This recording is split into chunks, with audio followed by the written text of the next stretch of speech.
অবহেলা নয়, গুরুত্ব দিন। আপনাকেই বলছি প্রিয় ভাই ও বোন আমার।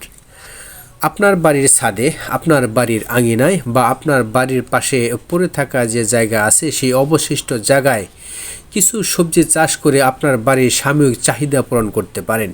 সেই জন্য এই ভিডিওটি আপনাদের সামনে আজকে উত্থাপন করলাম। আশা করি আপনাদের ভালো লাগবে। যদি ভালো লেগে থাকে প্রচারের স্বার্থে অবশ্যই আপনি ভিডিওটি শেয়ার করে দিবেন। কেন নয়, এখানে আমি দেখতে পারতেছেন এখানে সুন্দর যে টমেটোগুলো ধরেছে, এই টমেটো গাছ আমি কিন্তু এখানে রোপণ করেছি। এরকম কিছু জায়গা আমি নির্বাচন করে সেখানে টমেটো গাছ চারা রোপণ করেছিলাম।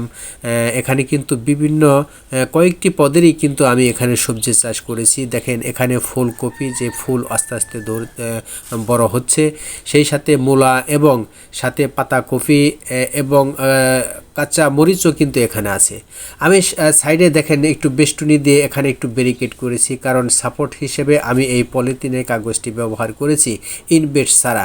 কেন নয়, এখানে আপনার বাড়ি গৃহপালিত যে পশু হাঁস এবং মুরগি আপনার এই সবজির ক্ষতি করতে পারে, তাই আপনি অবশ্যই একটু সাপোর্ট দিয়ে নেবেন। এখানে এই সবজি চাষ করে আমি কিন্তু অনেকটি বাড়ির যে চাহিদা, সেই চাহিদা কিন্তু এখান থেকে মেটাতে সক্ষম হয়েছি। দেখেন অনেক সুন্দর ফল আল্লাহ তাআলা দিয়েছেন। এখানে শুধু চাহিদা পূরণই নয়, এখানে নিজের যে একটি আত্মতৃপ্তি, সেই আত্মতৃপ্তিটা কিন্তু অনেকাংশে পূর্ণ হয়ে যায় এবং নিজের ইচ্ছেটা যখন গাছে ফল হয়, সেই ফলগুলো দেখে যে কতটা ভালো লাগে।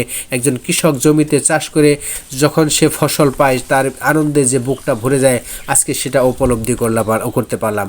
সম্মানিত দর্শক, দেখেন এখানে আমি কিছু মূলা শাক উঠিয়ে এনেছি শাক খাওয়ার জন্য। এই শাক বাড়ির আশেপাশে যারা আছে তাদেরকেও দিয়েছি, তারাও এখান থেকে নিয়েছে এবং আনন্দের সহিত নিয়েছে। এটা আসলে অনেক ভালো লাগার একটি বিষয়, আত্মতৃপ্তির একটা বিষয়। আমি যে ছোট্ট আঙ্গিকে যে ফসল রোপণ করেছি, এখান থেকে মানুষকে দিতে পেরে আমার খুব ভালো লেগেছে। তাই প্রিয় ভাই ও বোনেরা আমার, আমি আপনাদের বলতেছি, আপনাদের এই ভিডিওটি যদি ভালো লেগে থাকে তাহলে অবশ্যই অপরকে দেখার সুযোগ করে দিন, যাতে করে তাদের বাড়ির পড়ে থাকা যে জমিটুকু আছে সেই জমিনে একটু ফসল করে নিজের চাহিদা পূরণ করতে পারে এবং নিজের যে আত্মতৃপ্তি, সেই আত্মতৃপ্তিটা উপলব্ধি করতে পারবে। তাই আমি আপনাকেই বলছি, আপনার বাড়ির আঙিনায় অবশ্যই আপনার চাহিদা পূরণের জন্য আপনি নিজেই চাষ করবেন। সবাই ভালো থাকবেন, সুস্থ থাকবেন এবং সুন্দর থাকবেন।